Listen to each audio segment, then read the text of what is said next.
And again, this is not about, I'm not one of those people that are one group versus another group. I'm very unified in my thinking, but we do have differences of understanding. I think for all of us to grow, it's important to tackle these these differentiations and give our viewpoint and insight so that we can learn. So we talking about ancestry. Feel free to come on up. Y'all can request, but we talking about ancestry versus necromancy. So here's my first thing, right? When it comes down to ancestry, the first thing, necromancy, if you look at just the plain definition of necromancy, it says to speak to the dead, right? It talks about speaking to the dead, and from a practical standpoint, I understand that I get that definition, but I tend to look at these definitions from a deeper perspective, especially from the perspective of my ancestors and the spirituality and our spiritual science from my ancestors. And I'll be honest, if you look into our spirituality from all the way back into Kemet and even into the Bible, you would notice that we did not see our ancestors as dead. And for me, this is the first fallacy, right? When we talk about ancestry versus necromancy. And now I understand that, yes, you absent from the body, but for me, it would be incorrect to consider an ancestral medium from the perspective of our true story, our ancient true story, to see that as speaking to the dead, because our ancestors, from the beginning, we did not see our ancestors as dead. We didn't see our ancestors as dead. And you know, and you can look at our true story, and you can look at how connected we were to the spiritual realm. We were so connected to the spiritual realm that we created entire edifices. You know, we had pyramids, we had temples that were dedicated to the transferring from the body into the spirit or the ancestral realm, right? So when you look at it from that perspective, I don't see necromancy as the same thing as ancestral communication. I don't see those things as the same. They're not synonymous to me. Not just that, but if you look at the practice between the two, so I'm going to use two scriptural references right from the Bible. So when we look at in the book of Samuel, when the lady that was practicing necromancy, if you will, there was a practice that was connected to it. And again, I'm not going to say, because I understand that the Bible was translated over time, so I'm not going to, I'm going to make sure, definitely consider that, right? But when we look at that, if you look at the definition of what she was doing and you look at it in the Hebrew, it says that she had a relationship with these familiar spirits, right? That was prior to a request of someone trying to get in touch with their ancestors, okay? She already had a relationship with these familiar spirits, like an agreement. We've heard of this type of spirituality before, and different types of practices, such as in voodoo. That's not how voodoo works alone, but I'm just saying that we've heard that type of practice in voodoo and different spiritual practices, right?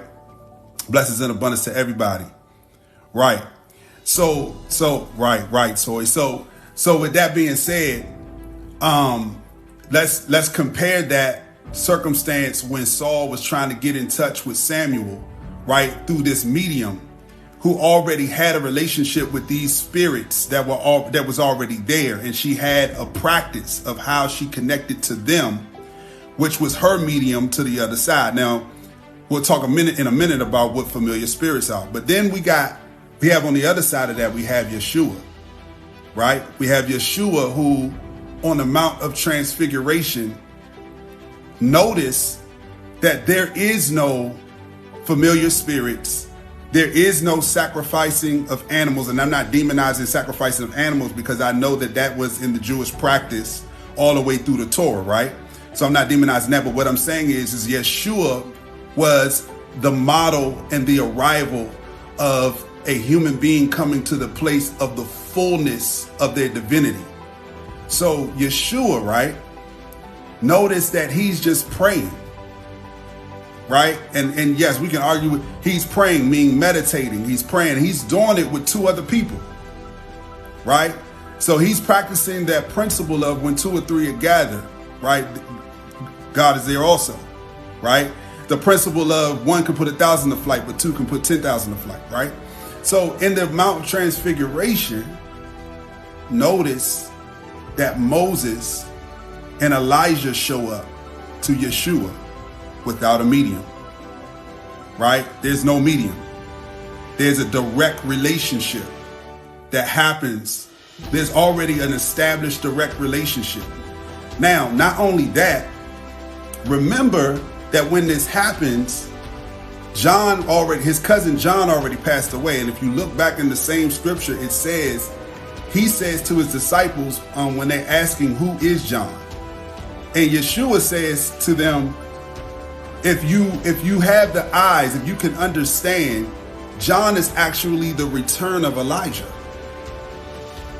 So understand that when he meets with Elijah and Moses on the Mount of Transfiguration, understand something, that there's two things that are happening here. There's a divine ancestry, and then there's an ancestry, a literal ancestry that is happening. So Yeshua is clearly in contact. And not just that, for us to argue in biblical ancient texts that ancestry or contact with ancestry or the importance of ancestry is not there, or, that for us to diminish that doesn't make sense, because in the book of Matthew, though it's patrilineal, it goes through the entire lineage from, I believe, Abraham. It was ever Abraham. I think David. It may have been David. I can't, forgive me. It was either David or Abraham, but it goes from either David or Abraham all the way to Yeshua. So if we understand that, and remember, y'all are welcome to come on up. Y'all welcome to come on up. If we understand that, right? If we can see that, then we know, first of all, that ancestry is very important. Ancestry is super important. And for us to diminish ancestral contact and communication and connection to necromancy is erroneous, in my opinion, in my observation and in my understanding and my revelation of how these things work. Not just that, if we look in the book of Revelation, right? And again, y'all feel free, blessings and abundance to everybody. Y'all feel free to come up. In the book of Revelation, it talks about the cloud of saints, right? Asking God, how long? When are you going to avenge us? The ones that had died at the hands of the system, right? It talks about the cloud that is cheering or that is praying for us that are here in this realm. Who is that, right? It calls them saints, but understand, we might as well understand that this is ancestry. This is ancestry. So this is why this is so super important, because this is, in my opinion, where our spirituality has become watered down. Unfortunately, our spirituality has become watered down with these how I want to say cultural understandings of ancient texts, and how we kind of impose through the culture. We impose these belief systems that actually handicaps people in their spirituality. I'm gonna tell you right now, my relationship with my personal story with Ancestry. I had a sense that my ancestors were with me, my entire life, but it wasn't until I moved to Georgia that I literally came in contact with my great grandmother, who I never met. Well, I think she passed before I was even born, who I never met. And let me tell you, she immediately started to make a difference in my life. She was able to communicate with me and let me know when people in my family were about to transition. She's been able to communicate with me and let me know when people in my family are about to get promotions. When they're both ways, she's been able to have a massive impact. She's been able to guide me about how to unlock prosperity. She would give me guidance and say, listen, I need you to go do X, Y, and Z. Now listen, she came to me and taught me and said, listen, people, who are growing and who are learning this, they have like altars in their home for ancestry. But I want you to understand that where you live is an altar because of who you are. And that's supposed to be the truth about all of us, right? That's not just about me. I'm just telling you my story, but I'm letting you all know that ancestry is very real. And listen, our ancestors don't want to have to speak through a medium. I just want you all to know this. I want to give you all this. They do not want to do that. They do it because there's a lot of times there's no one in the family aware of them. There's no one in the family that has the understanding, the education, the connection in order to communicate with them. So it puts them in a position where they have to rely on my grandmother. Hold on, just call me. Okay, my grandmother comes to me in my dreams a lot, and I feel like she definitely guides me. Exactly, Toy. Exactly.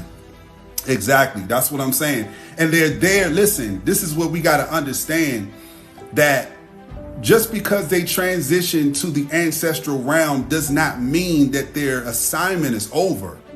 You know, family lines have destinies, and the baton that they have in their hand while they're at this side, they may pass that baton on, but when they get to the other side, there's a continuation of work, and they're waiting to connect with us because there's work that needs to be done. And I'm not going.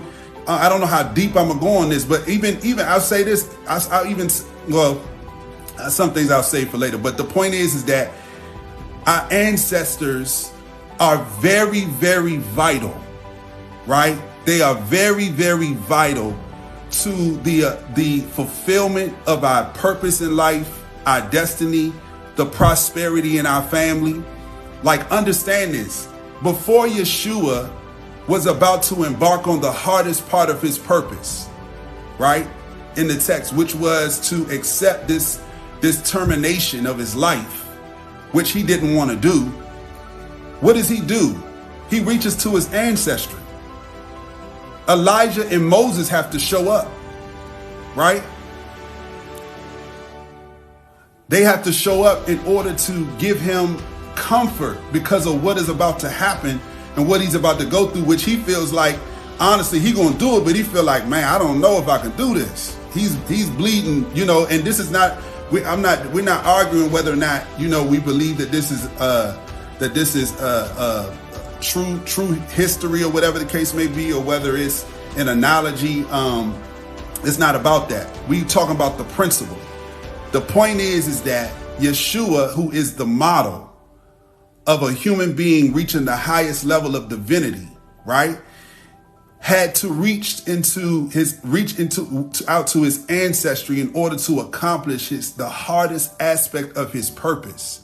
And listen, please hear me. Other cultures, they know this. They honor, and listen, and let me tell you something, like, this goes all the way to honor the elders in your family. Like, we have fallen so far away from our true spiritual practices, understandings, revelations, and understanding. In revelation, that we have gotten to the point where we don't even, as a culture, honor, unfortunately, our elders anymore. And understand that your elders will become your covering when they go into the ancestral realm, right? So many people don't know that they're struggling. Not everybody, but some people, they're struggling financially. They're struggling in their health. They're struggling with their, with moving forward in life, not knowing that if they just connect to their ancestors and they honor them, it's not about worshiping your ancestors, right? We don't worship our ancestors, but they're our family. We don't worship our ancestors any more than we worship our parents and our grandparents on the earth, right? Our ancestors are super, super, super important. We cannot continue to move forward or try to move forward and ignore that connection. Now, let me give a caveat to that, because I need to bring some clarity, because on the other hand, we have gotten into the place where with our spiritual practices that we don't realize anymore the protocols of actually earning the position of having that access. There's universal and there's spiritual laws, right? There are tests we have to pass in order to get to certain levels of spiritual activation. It's just the truth. It's just the truth. We have to be there are things in place. This is why, again, I'll go back to Yeshua. Yeshua, he says, I speak to the crowd in parables, but I'm going to tell y'all the plain truth. Let me tell you, that principle goes all the way back to ancient Kemet, right? It goes always back to ancient Kemet. There were no universities in Kemet. In Kemet, they were called, hey, how you doing? Who's that? Hey, Monica, how you doing? How you doing, Monica? And y'all welcome to come up. Again, this is panel. If y'all welcome to come up if y'all want to. Blessings and abundance to everybody. There were no universities in Kemet. It was called mystery schools. It was really just called mysteries. But they were called mystery schools. And let me tell you why. Because our ancient spiritual education, scientific education was so powerful that you had to earn your way through in order to receive the knowledge, and in order to unlock, y'all do me a favor, y'all can like this for me, like this for me. If y'all like what we talking about tonight, go ahead, hit me with them likes, okay? But understand that you had to earn your way through that knowledge, and the reason why is because that knowledge unlocked the universe for you. It unlocked the universe for you. You understand what I'm saying? And let me tell you what I mean when I say unlock the universe. The text says this: I came that you might have life and have life more abundantly. The salvation that we be talking about, and that we hear about in our religious environments, that salvation is about your life on earth. It's about you being prosperous on earth. It's about you having wealth on earth. It's about you having health on earth. It's about you having good relationships on earth. Yes, obviously, the ancestral, the afterlife is important, but let me just clarify this right now, right? Our ancestors from ancient Kemet all the way up through Yeshua, all those principles was about unlocking the universe while you're in this 3D body. That's what it was about. Something else came along later to push you into a mindset of, okay, you'll get everything after. Live through hell on earth and you'll get everything after. That is not the spiritual teachings of our ancestors. That is not the spiritual teachings of even Yeshua. It's not. Okay? So back to the point. Here's my point. There are protocols that we have to go through.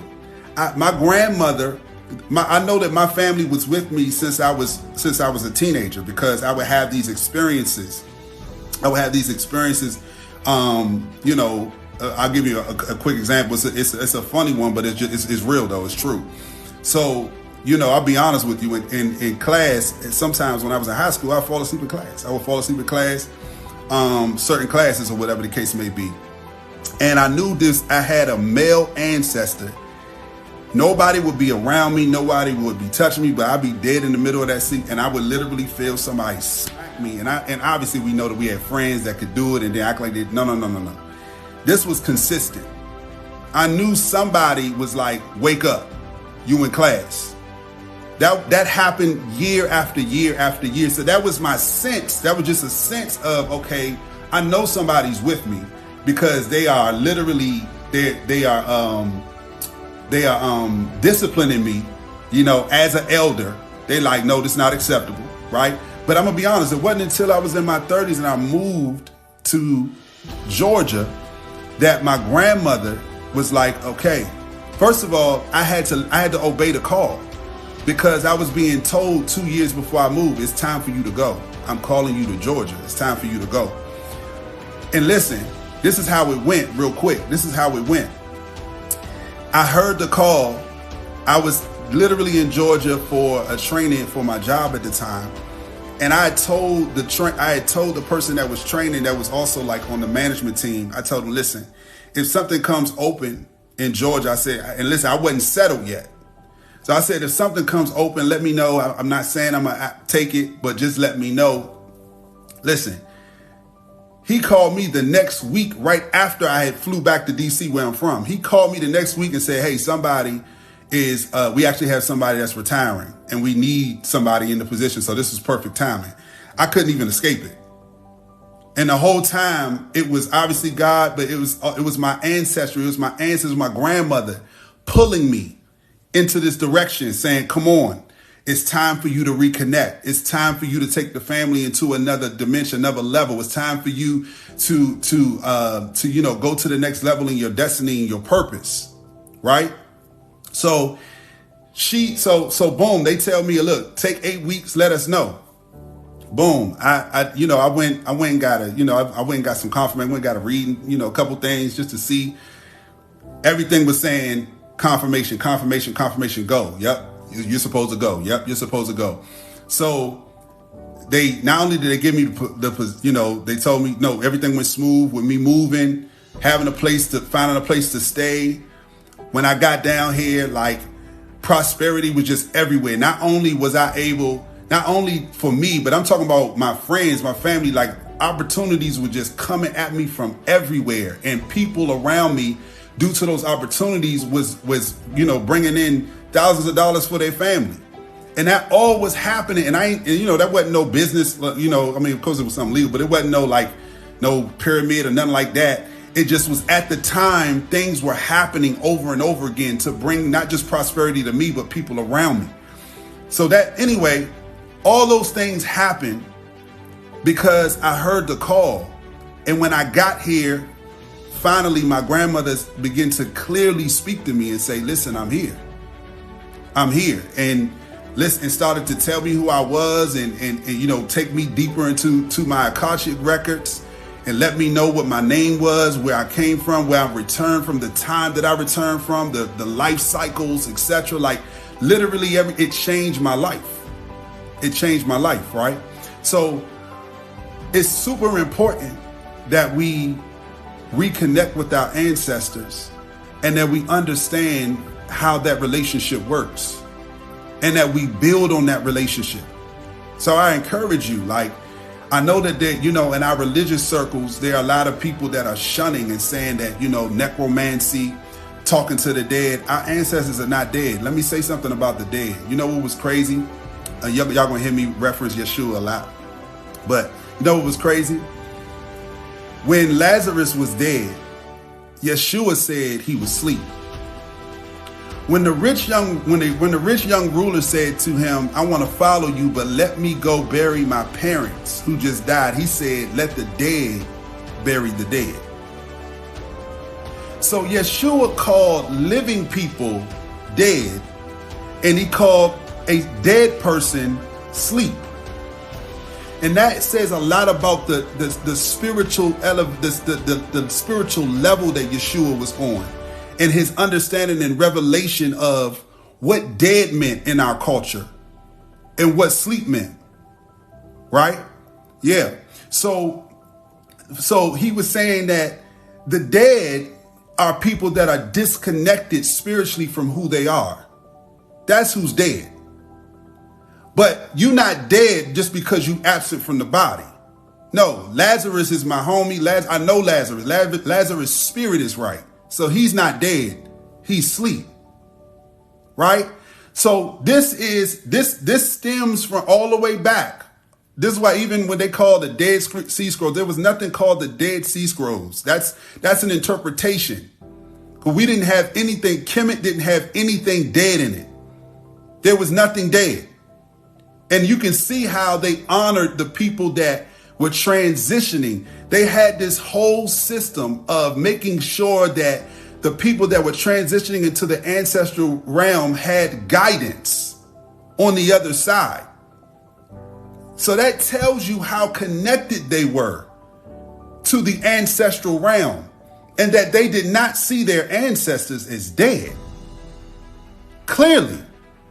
So necromancy is not a part of our spiritual science and our spiritual revelation or our spiritual experience, because necromancy means to speak to the dead.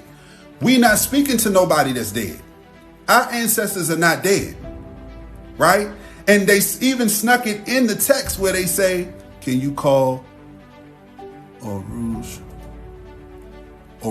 ancestor? Huh? Can you call on a rogue? Are you saying rogue ancestor? Forgive me, because are you saying rogue ancestor? Okay, yeah, let me talk about that.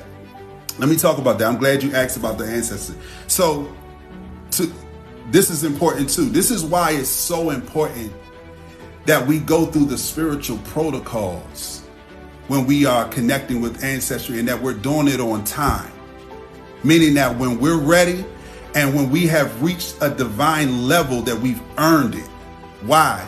Because you've got to be able to discern your ancestors. Why do you have to discern your ancestors? Because yes, we all have ancestors that are not what I'll say positive, right? Or benevolent.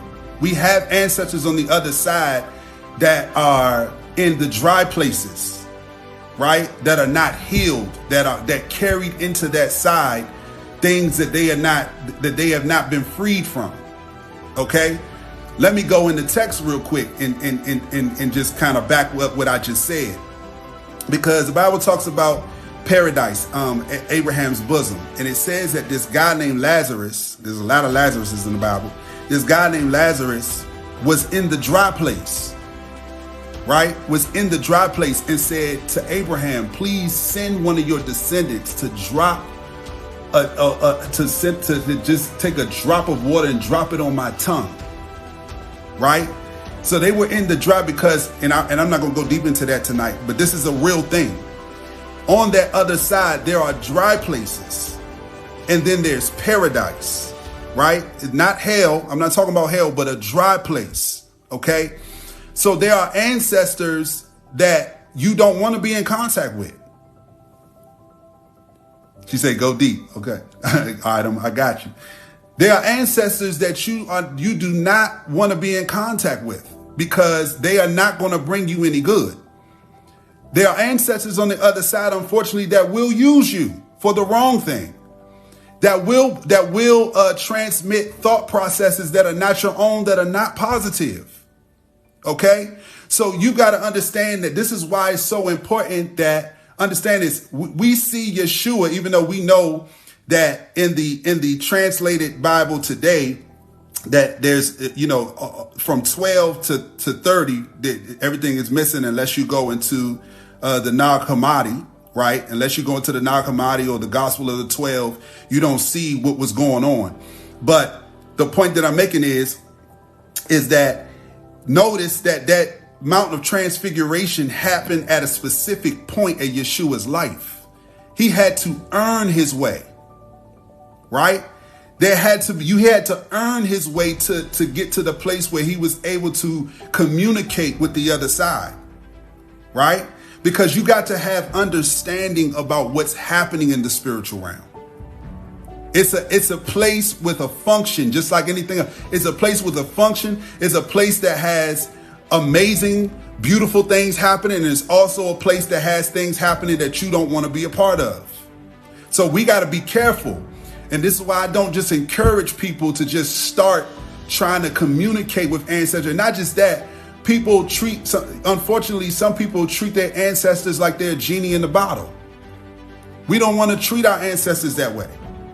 We don't want to set up an altar and only speak with or communicate with or commune with our ancestors when we want something or when we need something, right? We want to have a real relationship, the same way we would have a relationship with our parents here, the same way we would have a relationship with our grandparents here. We want to create a healthy relationship when the time is right with our ancestors. In that relationship, I promise you, if you're doing it right, if you earn your way to that level, if you earn your way to that place, I promise you, it creates open doors. They become your team. They become your manifestation team. I promise you that. My grandmother has given me so much direction and so much. Listen, I come from a very Christian family. And so I can't communicate with them about things, about how my grandmother says things or shows me things, because they don't understand it. But they, a lot of times I've come to them and given them information that comes from my grandmother from my great grandmother. And my grandmother that's living, she'll say, wow, how does I think he's really hearing from God. And listen, yes, I hear from God. But the point is that she's not going to understand. My grandma, she's in her late 70s. She's not going to, in this lifetime, understand an ancestral relationship. Though she's had dreams, though she's had experiences. Okay, she told me, I'm going to tell y'all this real quick. What's so funny is that my grandmother told me that when my mother was little, she was sitting in the living room with my mother. And she said, all of a sudden, it was like my mother lost control of her, like didn't have control of her body anymore. And she said somebody was speaking through her and called her name. My grandmother's name was Linda. And she said somebody was like, Linda, and like gave her a message. And she told my mother, stop playing. What is wrong with you? It scared her. She said it scared her. She was like, stop playing. What is wrong with you? And when she snapped out of it, she was like, Ma, that wasn't me. She was upset. She was like, Ma, that wasn't me. My mother was saying this to my grandmother. Ma, that wasn't me. So what I'm saying is that my grandmother has had ancestral experience, but doesn't have the knowledge. She didn't have the knowledge. She didn't have the understanding. She didn't think it was a demon or anything. She did think that it was somebody communicating from the ancestral realm, but she just didn't understand it. Right? My family doesn't understand me when I would tell them about dreams of my grandmother. Yes, absolutely. Because let's talk about that real quick, the dream realm real quick, just because that's so powerful and so important. Listen, in ancient Kemet, our ancestors understood that the dream world was a literal. It was literally how and where we were traveling to the spirit realm. They didn't see it as actual dreams. They saw it as astral projection and astral travel. That's how we see it as dreams today because unfortunately we don't have the same level of knowledge. But the truth is that our dreams, not all the time. Obviously we do get symbolic dreams. Obviously we get, dreams that predict the future, dreams that are trying to tell us something. So we get dreams for different, but I'm talking about when like you talking with your grandmother, you visiting with your grandma, your grandmother visiting you, you are literally in the ancestral realm. You are literally in the world between worlds. You're literally there communing with her. But, obviously, like you just said, there are people that don't have the knowledge. Listen, they purposely, and let me say this, they purposely diminished and removed the knowledge within our ancient texts specifically. I know the astral project because I go through other people's experiences and intervene to help protect. Yes, you must be a seer or a spiritual practitioner. Yes, absolutely, and that's so true. I ain't want to get off into that, but yes, absolutely. That is absolutely true. Though when we get to a certain level in our spiritual abilities and our spiritual world, we begin to communicate and help people in our astral body.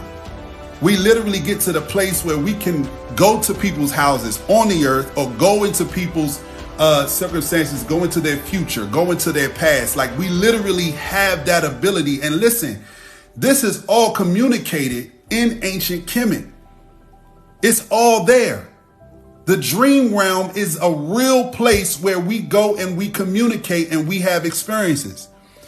Been trying to, AP seems hard to do. See, and okay, so I'm glad you said that, because this goes, okay, so boom, one thing I'm gonna tell you, again, I don't want you to go ahead of when you're ready.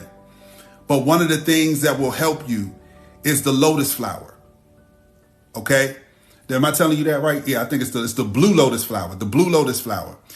The blue lotus flower was one of the flowers that in ancient Kemet that they literally made a tea out of. Okay? You can actually order this. So just go in when you go and you research it, make sure you look for people that have the pure, because you have people out there that don't have the real thing. Go and look for the pure thing. And I'm gonna tell you now, when you get it, when you buy it and you make a tea out of it, don't have anywhere to go, because it literally makes you sleep very deep. The first time, or maybe I think maybe the second time I drunk the blue lotus tea, I literally begin to see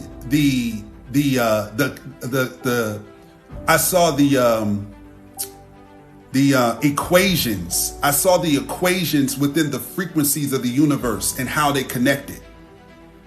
And it started to make sense to me. Look, okay, now I'm starting to understand how our ancestors started to get all these downloads about the spiritual realm, about nature, about spiritual abilities. They were tapping into the herb and using them properly.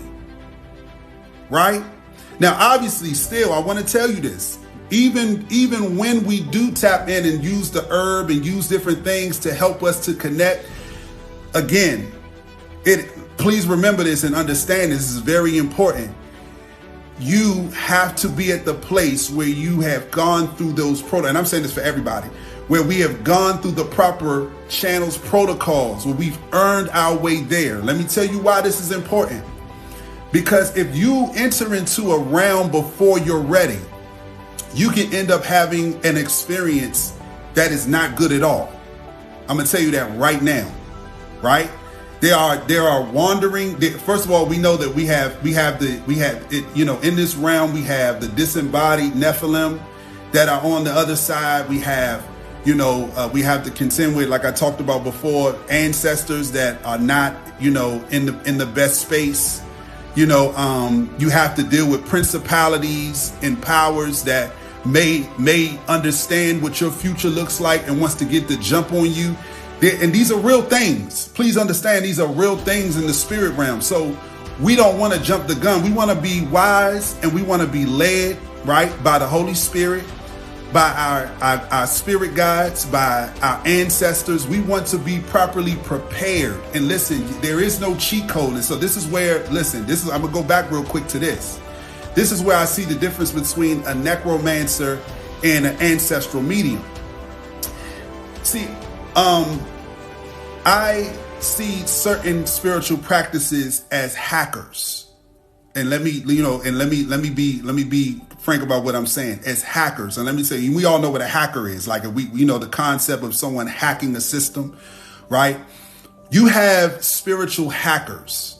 And what I mean by that is that you have people that get the knowledge and haven't earned the rights to get into those spaces spiritually. And they start to practice or and this is where you get people making deals with spirits on the other side. This is where you get people, this is dangerous stuff that people do. This is where you get people that need to have a host, right? Or need to have a guide of a lower vibrational spirit in order to get them into the other realm. And this is why, listen, this is important.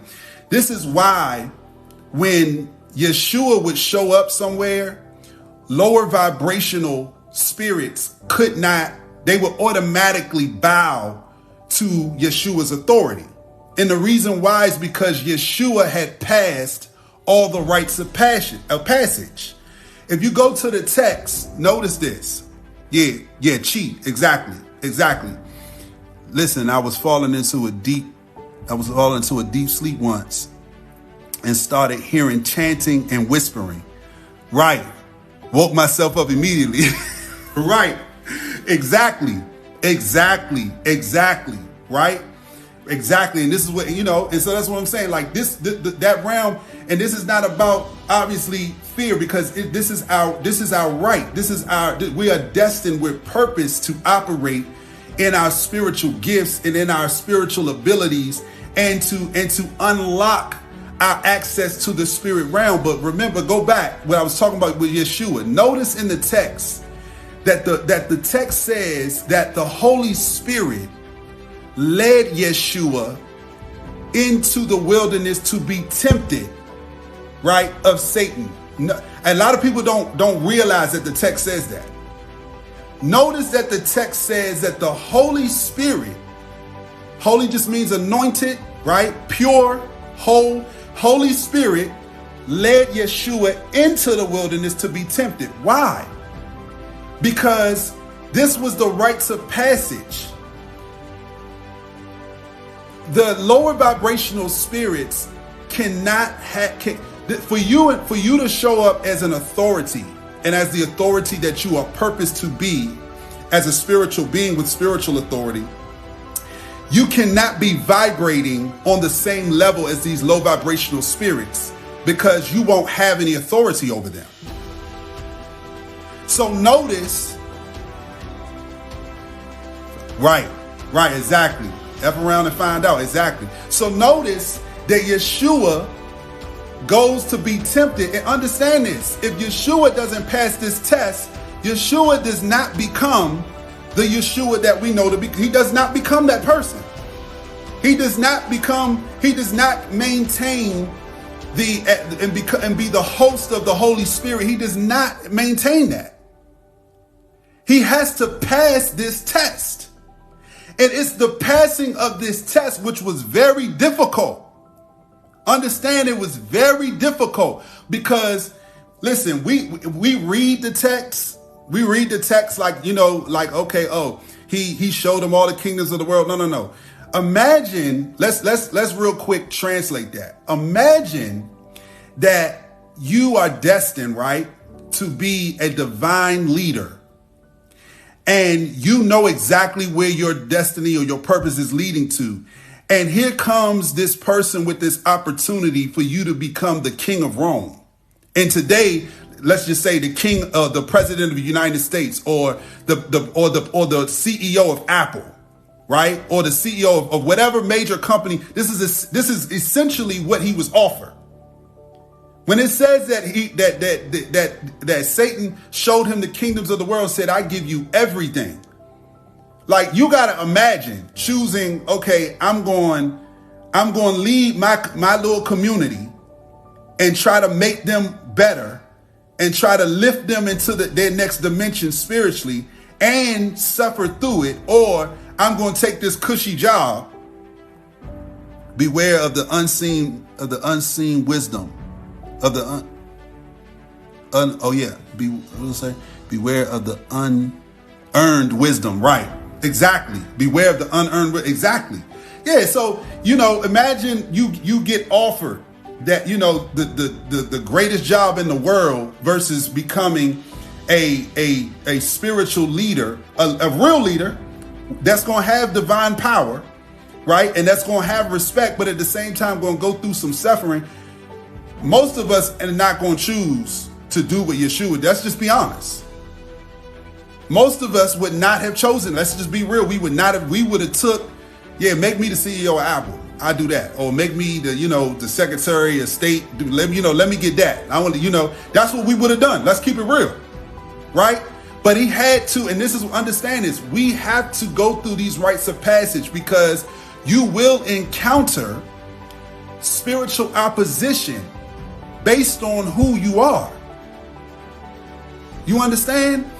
You will encounter spiritual opposition based on who you are. But understand something, when we do it the right way, and I'm gonna go back to the hacking. When we do it the right way, meaning we earn our way to that position, right?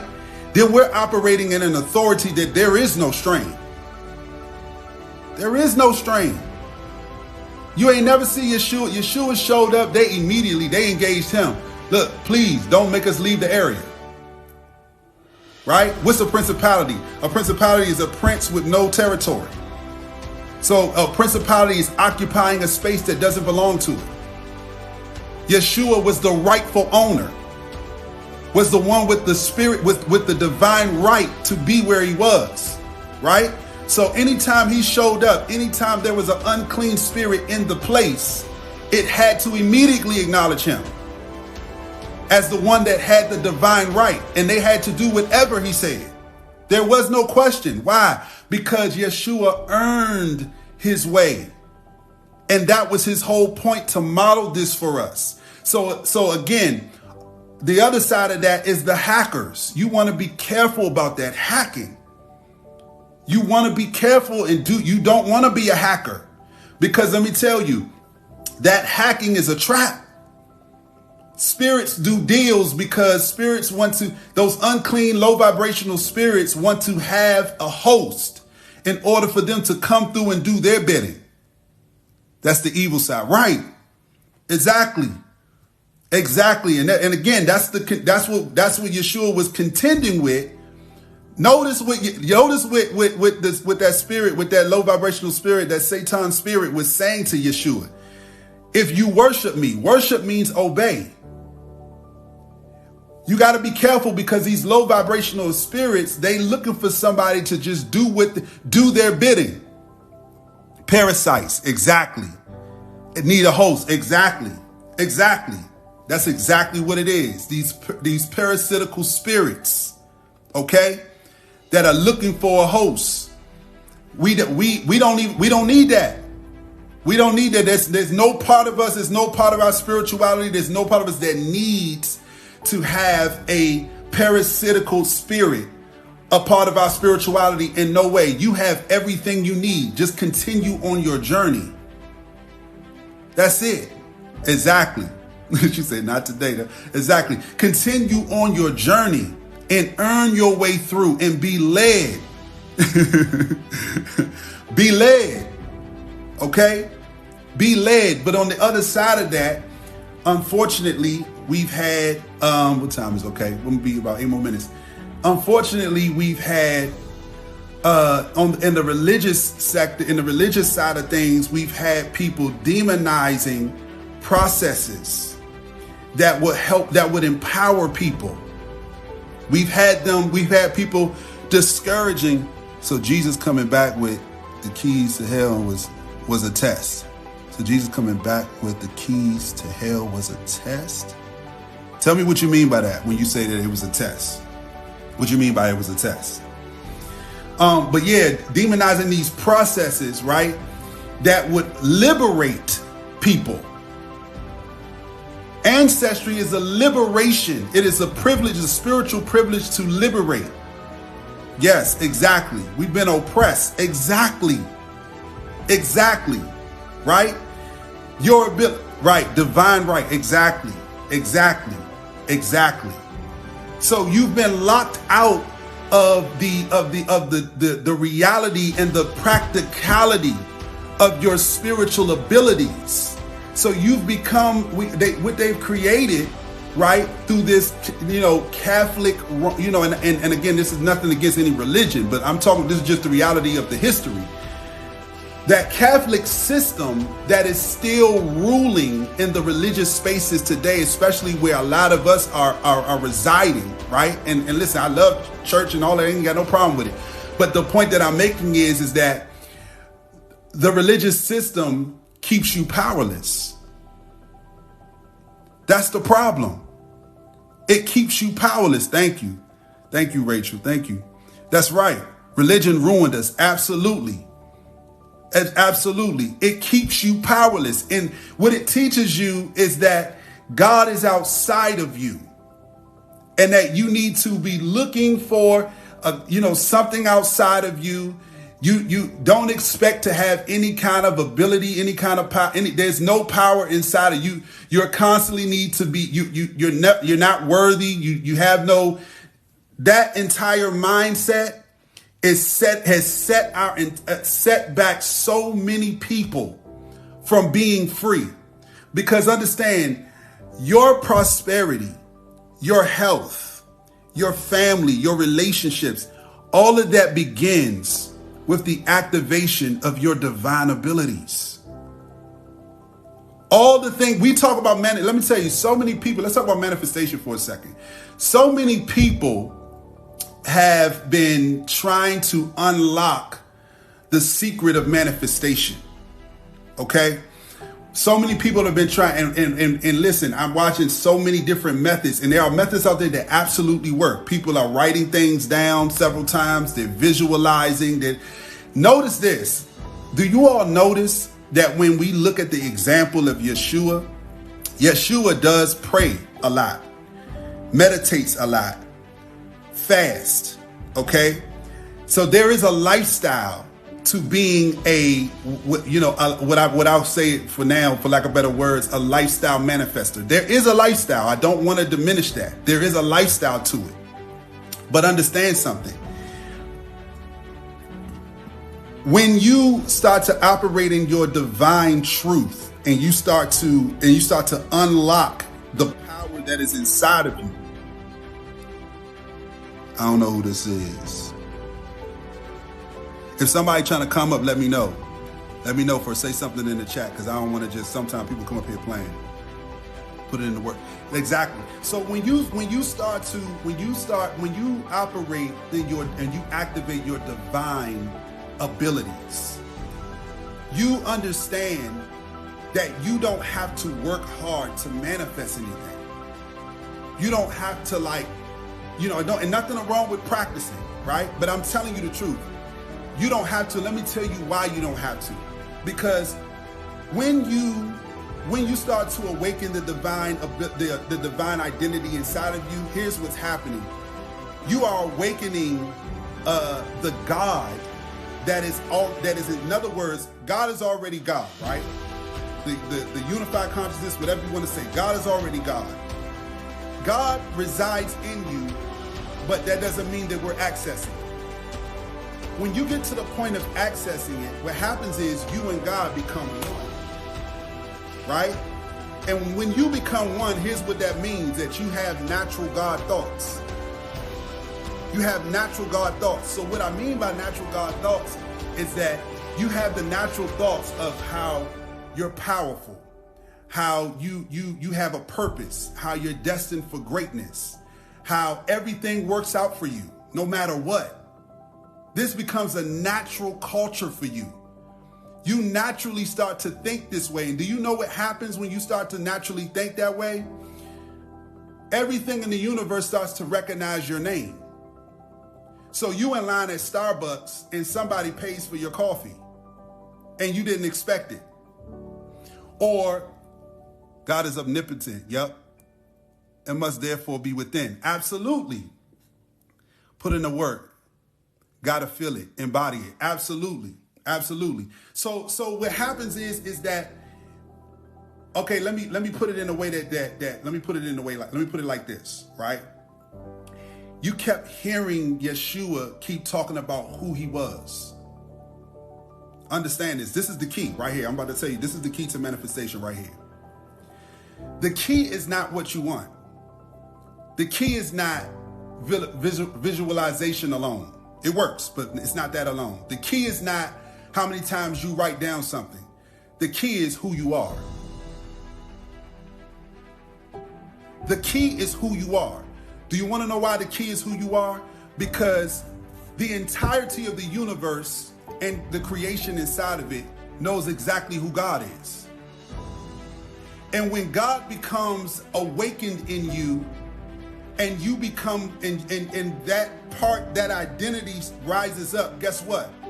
The universe automatically knows your name. So now you don't, and understand this, now you don't, when you pray, right? When you pray, your prayer is not about what you want. It's not future tense. None of your prayers is future tense. All of your prayers is present and past tense. So when there's something that you desire, you're thankful that you already have it. Hopefully that doesn't go over anybody's head. You're thankful that you already have it. You're in the attitude, you're in the spirit of gratitude for already having it, because you know based on who you are. Now listen, hear what I'm saying when I say based on who you are. This is what I mean. Okay, so when you wake up in the morning, you never pray about the ability to brush your teeth. You never pray about what your name is. You never pray about you getting up from the bed and putting your slippers on. You never pray. Do you want to know why you never pray about those things? Because they're all things that you already know. So guess what? Manifestation is about what you know. So in other words, when you get into your divine identity, guess what? You become past, present, and future at the same time. So now you don't wait for the thing to be in your hand to have the understanding that you know that you have it. You know that you have it because of who you are. Nobody on this line, nobody on this live wakes up in the morning and looks in the mirror and asks every single day, is your name your name? So if your name is Tina, you don't wake up every morning and look in the mirror and say, am I Tina? You don't do that. You want to know why you don't do that? Because you know who you are. So guess what? And when you unlock and get into your divine identity, guess what starts to be revealed to you? Who you are. And guess what? Who you are, everything that belongs to you is connected to who you are. So all of us here all of us adults here have experienced signing our name on a contract, either for a car or for a home or whatever, right? And once we sign our name, we never go back to the bank or to the rental office or to the car place and ask them, hey, am I still the owner? Do I still live at that address? We never do that. Do you want to know why we never do that? Because once we sign our name, we know we have it. It's ours. We just start living it. So manifestation comes behind the process of the revelation of who are you. This is the secret. That's right. That's right. That's right. It's your birthright. Absolutely. That's right. This right here. This is the secret to manifestation. Everybody's saying, listen, the things that everybody's teaching, listen, the secret, the book and all of that, that's great. I'm not against it. It's amazing. But I'm telling you tonight, hear me clearly. I'm letting you know the pinpoint secret behind a life of manifestation. A life of manifestation comes behind it being revealed to you who you are and why you're here. Once you understand that, you'll have the thought and it's already on the way. The universe just starts, okay, she needs a car. And then it's already in motion. By the time you start thinking about it, you got it. Oh, she needs a new home. By the time you think about it, somebody's calling somebody, hey, you know what I had a dream that you was in a new house. It's already happening because it's all the whole thing is connected to who you are. What they have not told you is that unlocking who you are will unlock everything else in your life. It will unlock your significant other, right? It will unlock your house, it will unlock your car, it will unlock your business, it will unlock your career. Everything in your life will be unlocked once you unlock the one thing first. Who are you? And why are you here? Because I gotta tell you this secret. I'm gonna say this and then we're gonna close. Watch this. Watch this. Let's go to Abraham. Didn't God bless Abraham? Didn't God call Abraham out and say, listen, I'm going to bless you and I'm going to bless your entire line? Right? Yes, you do have the keys. Yes, thank you, Rachel. You do have the key. Pay attention to this. Pay attention to this because this is the key right here. Watch this. He calls Abraham and says, I'm going to bless you, and I'm going to bless your entire line. I'm going to give you a land that you know that you did not know of, etc. Just going to bless it, bless, bless, bless. Do you know? Here's the key. Here's the key behind that blessing. Abraham was destined to be the father of many nations. So that was the purpose. But understand something. The blessing was connected to the purpose of the fulfillment of growing that family. And the purpose of, in other words, that family became the seed, right, of God's righteous in the earth. Here's what I'm saying when I say what I just said. Here's what I mean. Your purpose is in direct connection to the destiny of your family line. It doesn't mean that your family got to do what you do. It don't mean that your family got to be what you, but here's what I mean. What I mean is that if you're destined to open up a bunch of franchises, you may have a child that is destined to become a top tier politician, but it's your franchises that will pay for the campaign. And God will bless you and listen, you will have mass abundance because you will become the foundation of your child's destiny and purpose. And this is what I'm saying to you.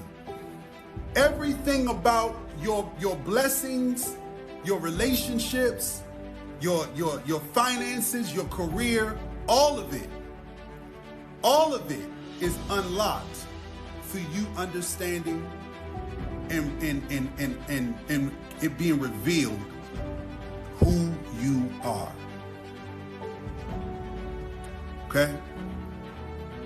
All right, family. So look, I appreciate everybody that tapped in tonight. This was powerful. This was amazing. We're gonna do more of this. I'm live every Sunday at 11 a.m.